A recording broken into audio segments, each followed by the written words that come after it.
Hi guys, welcome back to Youlan's channel, and we'll begin a new series of AP Psychology and what are some exam materials. So today we'll be mainly focusing on Unit 1.1, which is the sub-unit of the Scientific Foundations of Psychology. And as introduced previously, I'm Youlan. I'm today's lecturer. So just a bit of myself. So my name's Youlan. I'm a high school student from Canada. I self-studied AP Psychology last year from all those self-studying materials and the notes that were given, or I searched up online, and I scored a 5. So that's why I can have a lecture and have because I previously reviewed all the content and I know where are some easy places to make mistakes and what are some things that are really commonly tested on the exam. So if you're interested, just keep watching. So we'll be talking about Unit 1.1, Introducing Psychology today, and we'll be covering the 5 subpoints under Unit 1.1, as you can all see. So here's a quote from College Board. Psychology is a scientific study of behavior and mental processes. So remember, it's not just about people's mind. It's like this concept or this definition is commonly accepted. So here are some guiding questions that you can remember as we carry through the course. 1. How does methodology of the research affect the outcome of a study? And second, how do ethical guidelines impact psychological research? So the first two concepts or things that we need to contrast are monism and dualism. So monism, as the definition suggests, is the mind and the body are the same, and knowledge grows from experiences and is stored in memories.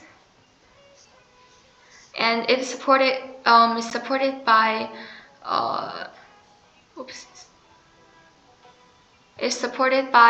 Aristotle and Francis Bacon and John Locke. And here notably to note that John Locke has a famous concept called tabula rasa. Hope I pronounce it right. I think it's a Latin term, and it means blank slate. And this will be tested commonly on the multiple choice section. And the second one is dualism, and it states that the mind is separate from the body, therefore knowledge is born within you, and the mind survives past the body. And it's supported by Socrates, Plato, and René Descartes. So here are some key psychologists that you need to know for this exam. The first one is Mary Whitton Calkins, and she was the first female president of American Psychology Association, abbreviated as APA. And the second scientist you must know, or I bet a lot of you know, is Charles Darwin. And he was a famous biologist, and he developed a series of evolution and natural selection. And this will come up a lot in the evolutionary psychology, which will come up as we go through the course. And the third one is Sigmund Freud. He's the father of psychoanalysis, and his series of developmental stages will be tested a lot, both in the FRQ and MCQ. And fourth one is G. Stanley Howe. He was the founder of educational psychology and child psychology. Those wouldn't be tested a lot. It's only one or two questions among the 100 multiple choice questions. And the fifth one I will talk about is William James. He wrote the textbook Principles of Psychology.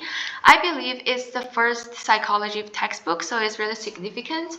And he was also the founder of functionalism. He created James Lange theory, which is which will come up as one of the main theories that we need to know for the perception section. And he mentored Mary Calkins, and she was mentioned as our first psychology that we need to know. So there's this connection between two of them.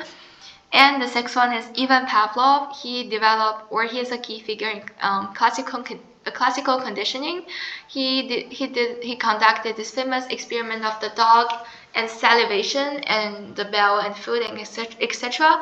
And we'll be covering this in the learning section. There's a whole unit on it. So it's really important. And then we have Jean Piaget. He created stages of development for children. And this will come up a lot during MCQ, I think. And next we have Carl Rogers. He was a humanist psychologist, and he created client-centered therapy. And this is a really important therapy that will be used during humanist psychology. And then we have B.F. Skinner.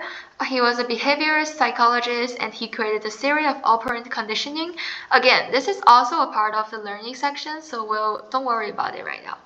And then we have John B. Watson. He was the father of behaviorism. He was famous for his Little Albert experiments, which we'll be mentioning a lot as is one of our very important experiments that we need to know for the exam. And finally, we have Wilhelm Wundt. He created the first psychology laboratory in Germany, I think, and he was also the founder of structuralism. And we'll cover structuralism and functionalism in this class or this video. And yeah, don't worry too much about the psychologists. You don't need to know all of them right now, but just have a basic idea. Because all of them, as we go through the course, you will remember their names because we'll mention them a lot of times. Okay, so yeah, here are some key vocab for Unit 1, the scientific foundations. As you can see, there's not a lot of things related to psychology because psychology is also is kind of like, as mentioned previously, classified as a science. So there will be like some scientific methods used. Yeah, we'll cover all of them. So the first one is structuralism. Wilhelm Wundt, he first proposed this, and he combines physiology and philosophy to create psychology. He established the first psychology lab in Germany in 1979. The definition of structuralism is that structure is more important than function. The mind must be broken into elements to understand the brain and its functions. So yeah, the key thing that I need to take out or remember is that structure is more important than function. So yeah, you don't look at things as a whole. Instead you look at them part by part, section by section, and there are different functions for each structure or each element. And there's also another key term called introspection, which is looking inward. It was proved unreliable since the results vary between individuals. So yeah, this kind of is not so popular right now, nowadays. And the structuralism psychologists try to understand the thoughts or emotions, and now its impact waned. And then we have functionalism. He was created by William James was one of the key figures in developing it, and he created to understand how the conscious mind is related to behavior. So yeah, this is somehow related to the future Sigmund Freud, and his psychodynamic or psychoanalysis theory. And then we have early behaviorism, which is the study of observable events. This will come up a lot during the learning, especially observable conditioning and Latin learning, etc. And early behaviorism shifted psychology from a study of unconscious or conscious mind to a more science-based study, which is really significant and consequential for future psychology. And the key figures here is John Watson, and he studied observable behaviors and led the Little Albert experiment. And finally, we have Gestalt psychology, and this will be further discussed in Unit 3, so don't worry about it now. And it mainly states that the whole is different than the sum of its parts, and it looks at the mind and behavior as a whole, and human sees the greater whole. Okay, so here's some examples of Gestalt principles, and you see the proximity and similarity and figure ground. This is really important because it's as you can see, if you look at the black part, it looks like a cup, something like a cup. But if you look at the white part mainly, then you see two faces facing, or two heads facing towards each other. So yeah, if you look things it's if you focus more on one part, then you probably don't notice the other one, which is really magic, I would say. And then we have continuity and closure and connectedness. How does this mean? What's the meaning behind those pictures? Will be discuss or talk about those in the later units. So here are some psychological approaches.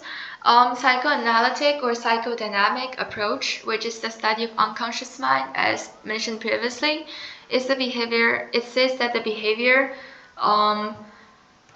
is determined by, oopsies, oh my god, sorry. Give me 1 sec.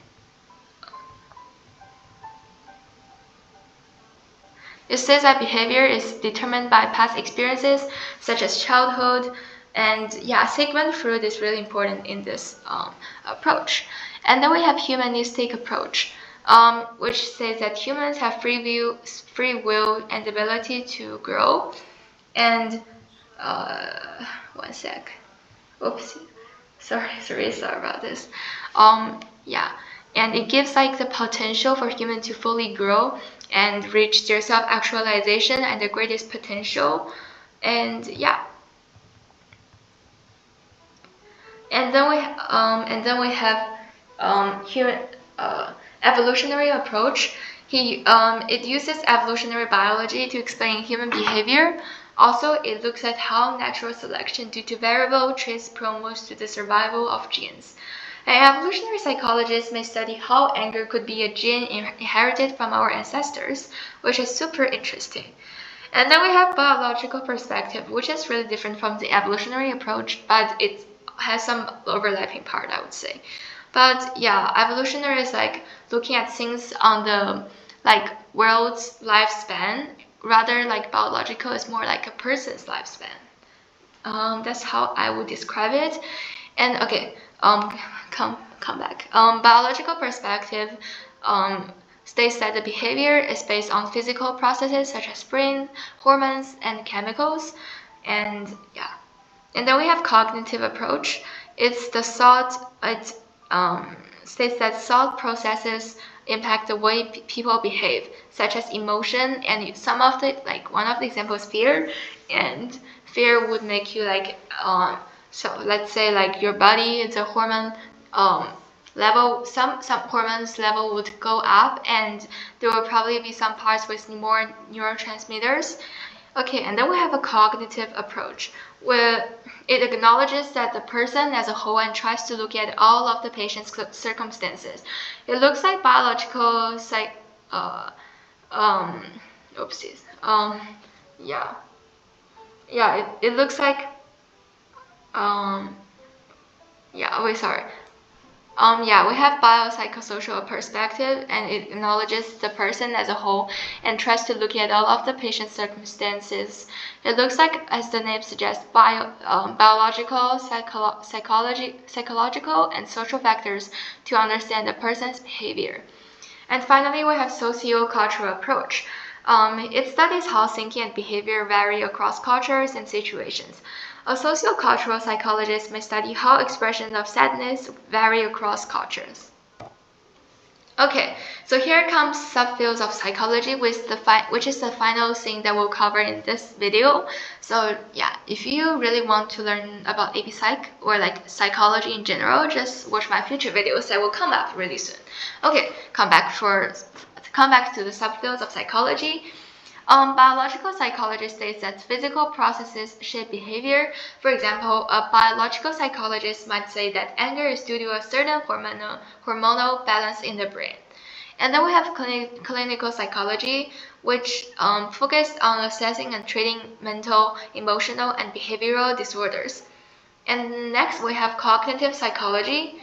Yeah, it's kind of like it's also like it was also mentioned previously in the previous section, but yeah, it studies the mental processes associated with thinking, knowing, and communicating. And then we have counseling psychology. It focuses on persons' issues that are not classified as mental disorders, such as ADHD or like depressions and etc. These types of therapies helps people cope with challenges and crises in life. For example, they can help a student with social or like academic struggles, and they could even help individual with like, I don't know, discrimination that they experience, or like they were treated fairly in the job, and they could just use this counseling psychology. So like people could like the therapist could listen to their problems and see like what they can actually do for the patient. And then we have developmental psychology, and it studies social, physical, and cognitive changes throughout the lifespan, which will be covered a lot in the future units. because I think it's a whole entire unit. And then we have oops, I think I skipped educational psychology. Oh wait, no, never mind. Okay, now comes educational psychology. It shows, or it states how psychological processes can impact and improve learning and teaching in the school, and how like teacher can use this to make better like learning environment for the students, and how students can get like better grades or learn more ability or like more skills in the school. And then we have experimental psychology. It examines relationships between between the behavior and the mind. Yeah. And then we have industrial organization psychology. This is really key because it comes up in the MCQ section a lot, and it's basically about studies the relationships between work and people in order to help companies increase productivity, boost morale, and yeah, just increase overall productivity and like create a more comfortable space for like employees in their working space. And then we have personality psychology, and it studies how personality affects the way people think and behave. And we have psychometric psychology. It focuses on psychological measurement and is concerned with the design of psychological examinations. And our second last one is social psychology, and it studies how humans are influenced by one another and how we're related and like influenced by each other at the same time. And finally, we have positive psychology. It focuses on making human experiences in the world more fulfilling, and rather than focusing on the treatment of mental illness, yeah, it promotes strengths and virtues to improve the lives of the people, the communities, and the society overall, or in general. Yeah, this often comes up like as 1 or 2 questions maximum in the MCQ questions. Yeah, but it really depends on the years. Like I did a lot of the mock exams, and it doesn't really show up in every year's exam though. So I guess just know this, but like don't spend too much time on remembering all those subfields. The key one that you really need to know is industrial organization psychology and positive psychology. And biological, clinical, cognitive, developmental, those will be covered more in the later units. Okay, so here comes some practice questions. Number 1. Which prominent philosophical and physiological perspectives correspond to these individuals in history respectively? A. Yeah, like okay, I think I forgot to say the individuals though. Let me just tell you. So, give me a sec. Anyway, I think we're gonna skip this question. Sorry about that. Yeah. So just a reminder, tabula rasa, blank slate. You know who supported this one or like is famous for this series? It's John Locke. Remember that. And then experience forms knowledge, and mind separated from the body, and knowledge is innate. This is one of the structuralism or functionalism. If you are curious about learning the answers, please check out in the later comments or like the introduction of this video. Okay, then we have practice question number 2. What is psychology? A. Study of the brain. B. Study of the mental processes only. C. Study of behavior only. And D. Study of behavior and mental processes. So yeah, pause the video and I don't know, 30 seconds and then come back. Okay, so the answer is study of behavior and mental processes. This was mentioned at the first quote, the quote that I first showed you from the College Board, so check out that. And then we have practice question number 3, which is the belief that human behavior is the result of unconscious drives and conflicts represents which of the following theoretical perspectives? A. Biological, B. Psychoanalytic, C. Behavioral, and D. Humanistic. Again, pause the video and try to figure out the answer by your own. Okay, we have psychoanalytic because it has the unconscious drives, which was really proposed by Sigmund Freud, and yeah, represents like conflicts. Okay, So Unit 1.2 will be covering that in our next video, so please check it out, and thank you for listening. Oh, by the way, I used the materials to study from Barron textbook, 5able website, and those are the two resources I mainly use for studying AP Psych and making this slideshow. So if you're interested, please check it out. Thank you for listening again.